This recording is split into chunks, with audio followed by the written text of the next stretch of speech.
Welcome to Spokane Talks, where you find news, views, and conversation that includes respect for opinions, facts, and diversity. Spokane Talks is brought to you in part by McNeice Wheeler Attorneys, River Ridge Hardware, and Rana Paint.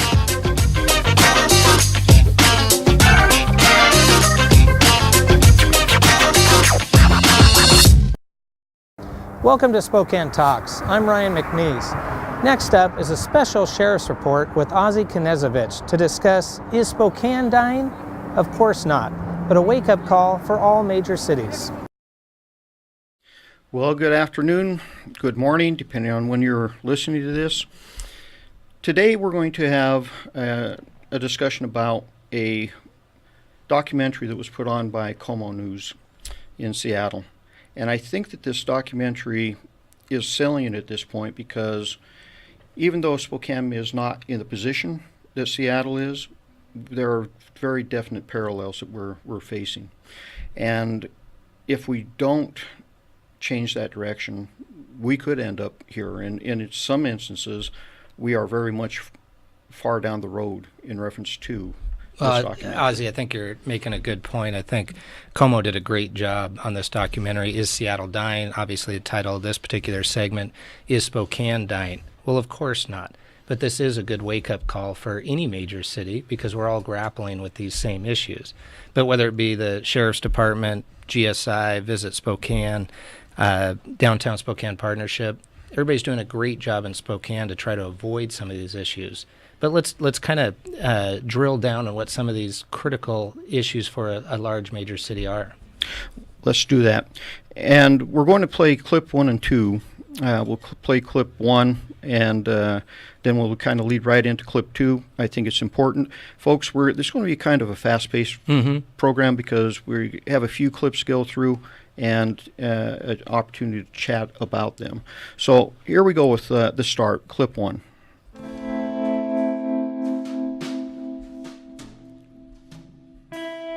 Let me ask you something. What if Seattle is dying and we don't even know it? This story is about a seething, simmering anger that is now boiling over into outrage. It is about people who have felt compassion, yes, but who no longer feel safe, no longer feel like they are heard, no longer feel protected.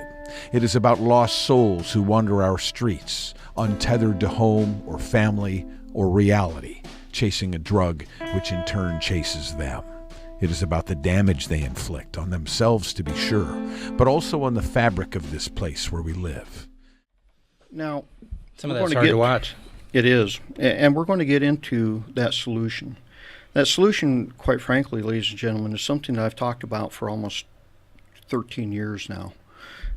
We have a way to prevent some of this from happening, but we have to have the political will to do it. Right. And as you noted, the business community in Spokane has done a great job revitalizing the downtown area. Has done a great job trying to bring Spokane forward, and I liken Spokane to a diamond in the rough. And the day that we finally figure out that direction that we are heading towards, I don't think there's anything stopping this community except for our own mistakes if we can go down this particular path. This isn't a path that we can really afford to go down. Well, as you said with the business community, there's certainly a vested interest in not only doing the right thing for the right reasons for the individuals in our community in need, but also from a business standpoint, having an environment that business can thrive. Exactly. And if you listen very closely to the citizens of this community, they're concerned right now. They feel a dynamic changing. And I've talked to business people in the downtown core, and they're starting to get a little frustrated, and I think it's time that the electeds within the city council really take a hard look at the direction that we're heading. And part of that discussion leads into clip 2. This is a business owner and some of the challenges that he faced because of this dynamic that we have going on in Seattle. Right. So let's play clip 2. There were fires set outside his shop this past summer, and Mr. Derek Shande does not blame police. He believes their power has been stripped away. The city mayor doesn't give the cops authority. That's the problem. We need somebody with some weights and tell them, it's not legal living on the sidewalk. It's city ordinance. It's not legal living here. Why can't we enforce the law? So if you take a look at that frustration, it is very similar to some of the discussions I've had with people from the downtown core and people in the downtown core. So I think that if we take the time to listen to that dynamic, rather than, as some of our electeds on the council tend to drown that out for some reason. What do you think some of that impetus is? Because I think, as you make a great point, that this really is, I don't want to use the word battle per se, but it really is a push and pull between what does the community need, what does the community want, critical issues with some of our citizens here, and then, as you said, our electeds. What avenue do we have to try to bridge that gap and have resolution? I think that bridging happens when you listen to all the alternatives. Right now, we seem to be stuck in, and if you listen to the entire documentary, the narrator says time and time again, compassion. We have to show compassion, which we do, absolutely. But you can't have a misguided compassion. There's nothing compassionate about locking somebody into a lifestyle that ultimately kills them. And they can't get out of. And they can't get out of. The opioid addiction in the state of Washington, it's the number one killer of people in the state now. The number one killer. So you tell me where this compassion that everybody talks about, especially at the city hall level, at the council level, of we have to be very compassionate, we have to give, where is this compassion when you're actually locking people into a lifestyle that leads to death? And is just potentially, I think as the narrator indicates on several occasions, just circular. Because if you have predominantly high percentages of mental illness and addiction, as you're indicating, that compassion to just allow it doesn't lead us potentially to get out of that circular problem. That maybe the compassion, I think as the narrator indicates on several occasions, is to how do you break that chain? That would be the compassion, so that as many of the individuals in the documentary say, they'd be dead otherwise. And I've heard that from more and more of the people out on the street. We have programs that we've developed. We have a apprenticeship program that AGC has partnered with Judith Gilmore, and that apprenticeship gives people a path into the construction trades. Now, we've run 3 of these classes out of Geiger Corrections. And our success rate has been very, that's interesting. Very high. The AGC does that? Yes. That's interesting. So that's, you have the business world actually having an impact in changing people's lives. And when you listen to the people that go through that program, after 6 months, after a year, they're like, my life is changed. The appreciation is palpable. They're no longer on the streets. They're no longer abusing drugs. They are healthy, productive, and they have a future. The other side of this is, well, we'll just give them, places for safe needle exchange. We'll, give them this, give them that, but there's no way out for them. In a sense, it's placating them or the issue rather than maybe providing a resolution. And I don't claim to be an expert, but I have listened to several experts in the categories of drug addiction and mental illness, and it appears that Spokane, again, is doing a great job in providing many of these resources. If potentially some of our, as you said, elected officials will continue to bridge that gap of moving towards a solution rather than, I think the word I used, placating or allowing it just to continue. Exactly. Wrong definition of compassion. Exactly. Like I said, there's nothing compassionate about locking somebody into this type of lifestyle. The following is sponsored by our friends and community supporters at McNeice Wheeler Attorneys. McNeice Wheeler is a boutique law firm in Spokane, handling matters in both Washington and Idaho. Areas of law include business law, wills, trusts and estates, family law, personal injury and wrongful death, and real estate matters. For your full-service legal needs, contact McNeice Wheeler, Attorneys.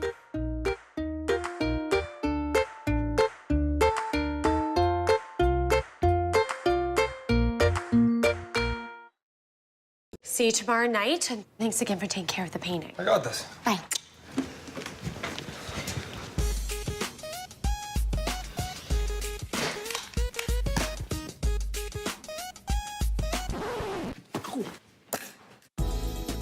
Weekends are made for painting. Let the experts at Rada Paint take care of you. Hi. This looks amazing. Rada Paint, over 80 years of quality, tradition, and trust. Find it in every can. The next clip, they're going to talk about the property crime rates. Now you're going to see New York on one side of the spectrum, and you're going to see Seattle, San Francisco on the other.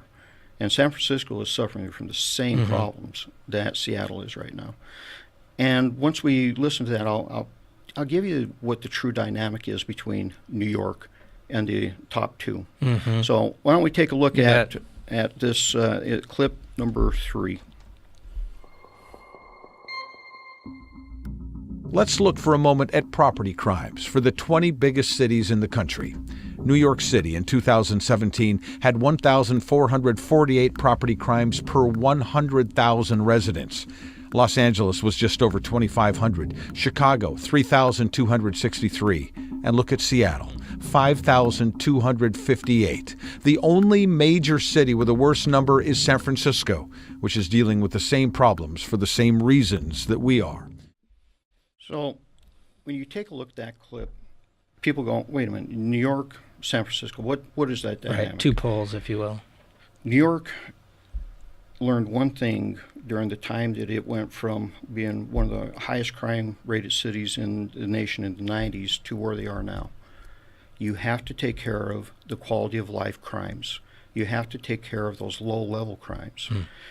If you don't, you feed into that and you gain more and more crime, and eventually your major crimes start coming up.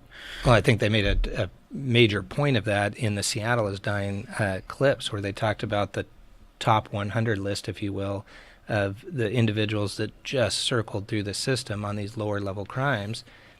But then once they were in the system, it never changed. It never changed until they stopped even giving citations. Exactly. And how do we get there? Well, we get there because we have a broken criminal justice system, quite frankly, at the state level. At the part of that, it led into some mental health and drug addiction issues. At the state level, we're basically abandoning the mental health issue and pushing that right straight down to the local level. I would agree with that. Local government is not geared for this. Right. We are not geared for it. We're not funded for it.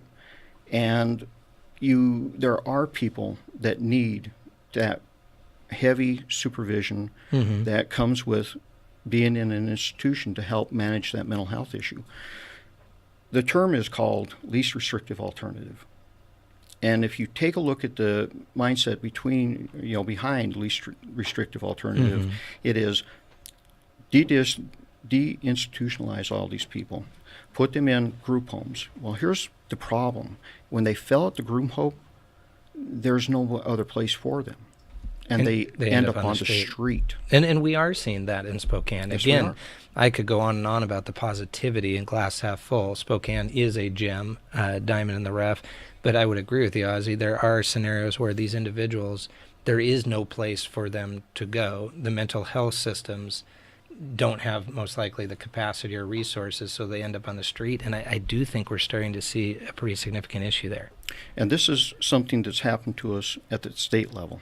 The state has forced this problem down onto the locals.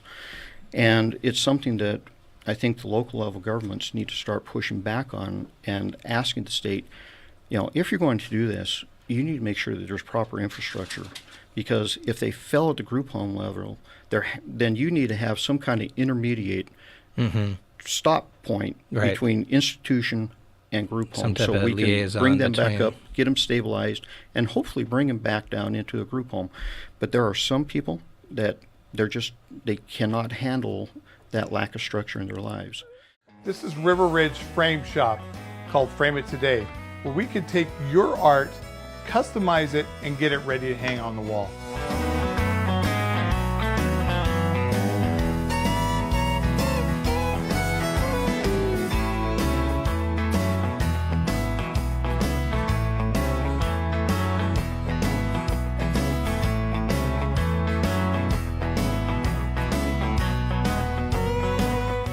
Here at River Ridge Hardware, 2803 West Garland.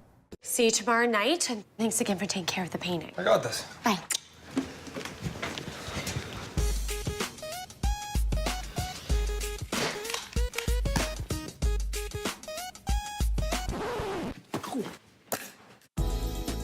Weekends are made for painting. Let the experts at Rada Paint take care of you. Hi. This looks amazing. Rada Paint, over 80 years of quality, tradition, and trust. Find it in every can. The following is sponsored by our friends and community supporters at McNeice Wheeler Attorneys. McNeice Wheeler is a boutique law firm in Spokane, handling matters in both Washington and Idaho. Areas of law include business law, wills, trusts and estates, family law, personal injury and wrongful death, and real estate matters. For your full-service legal needs, contact McNeice Wheeler Attorneys.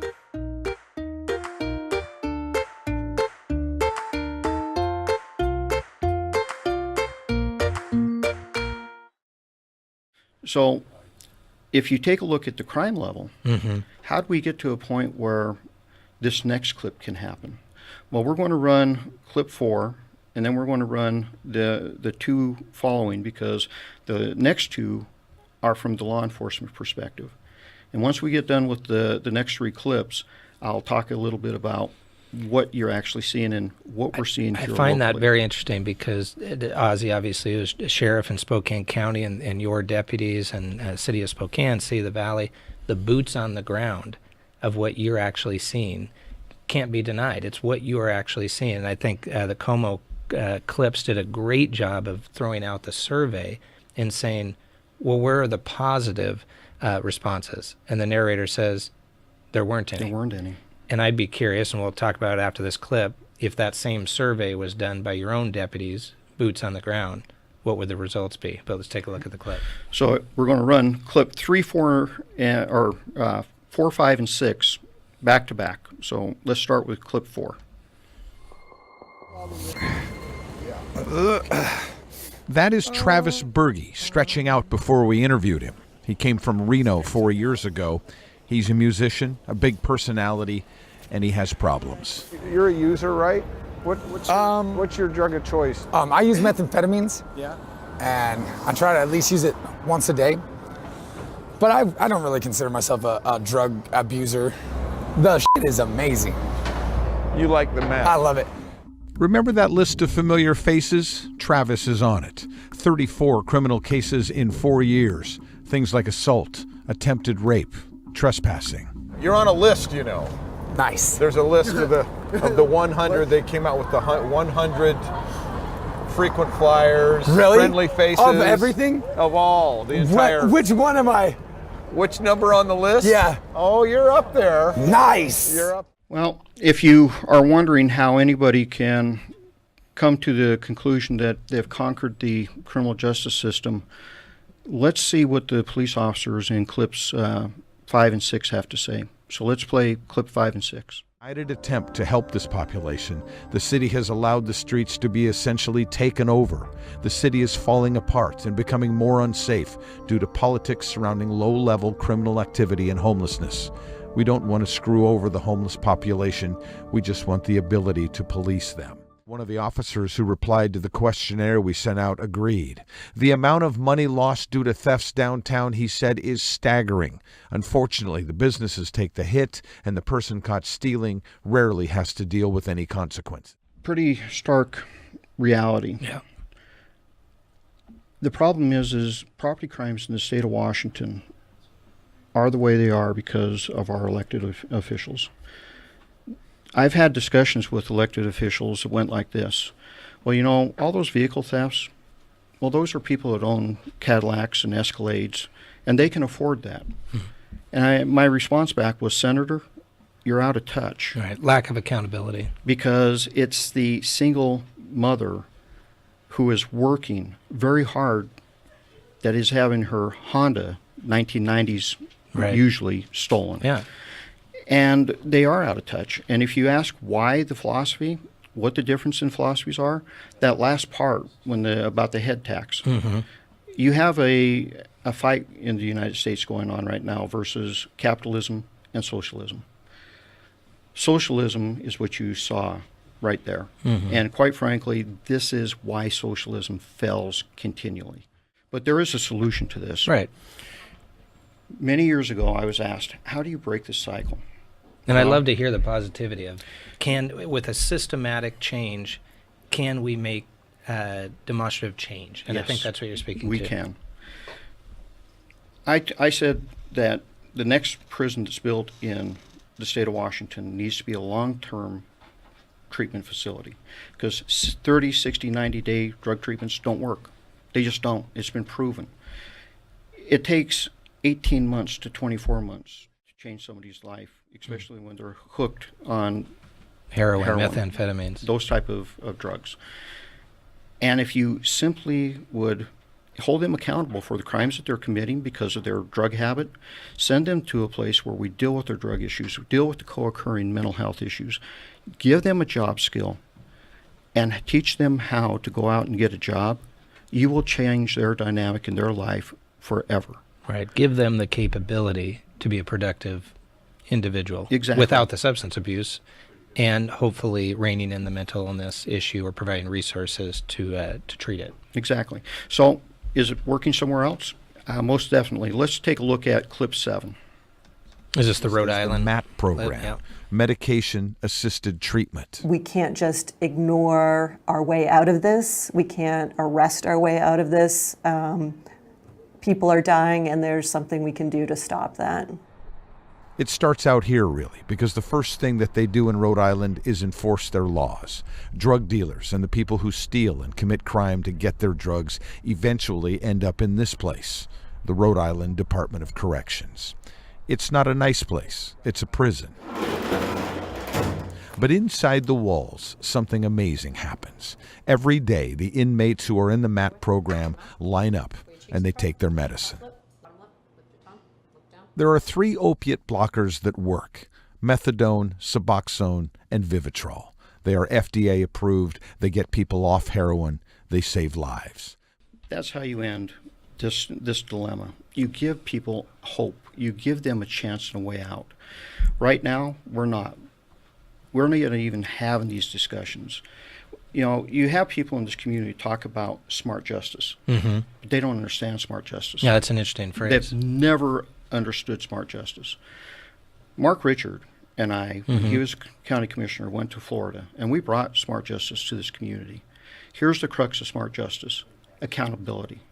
If we give you all these programs and we help you with your problem, if you choose to go back to your other lifestyle, you're held accountable immediately. Right. Swift and certain accountability. The next aspect is, in order for that to work, you have to have an empty jail bed. Spokane County has none of that. We have neither the accountability or the empty jail bed to make this work. If we're really serious about not ending up here, then we need to fix that dynamic. And folks, we're running out of time. I'm getting a hard break here. In the next few weeks, I'm going to come back. We'll talk a little bit more about these solutions and try to get people to understand that we don't have to go here. Right. We can move in a different direction and actually save people's lives rather than handing them the means to self-destruction. Please appreciate you leading the charge and those around you. Appreciate your work on this. Thank you very much. This is the Sheriff's Report. Have a great weekend. The following is sponsored by our friends and community supporters at McNeice Wheeler Attorneys. McNeice Wheeler is a boutique law firm in Spokane, handling matters in both Washington and Idaho. Areas of law include business law, wills, trusts and estates, family law, personal injury and wrongful death, and real estate matters. For your full-service legal needs, contact McNeice Wheeler Attorneys.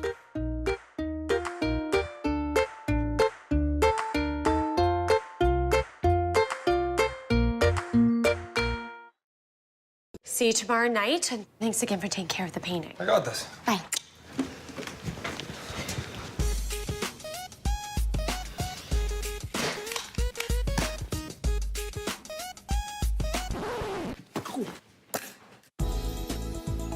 weekends are made for painting. Let the experts at Rada Paint take care of you. Hi.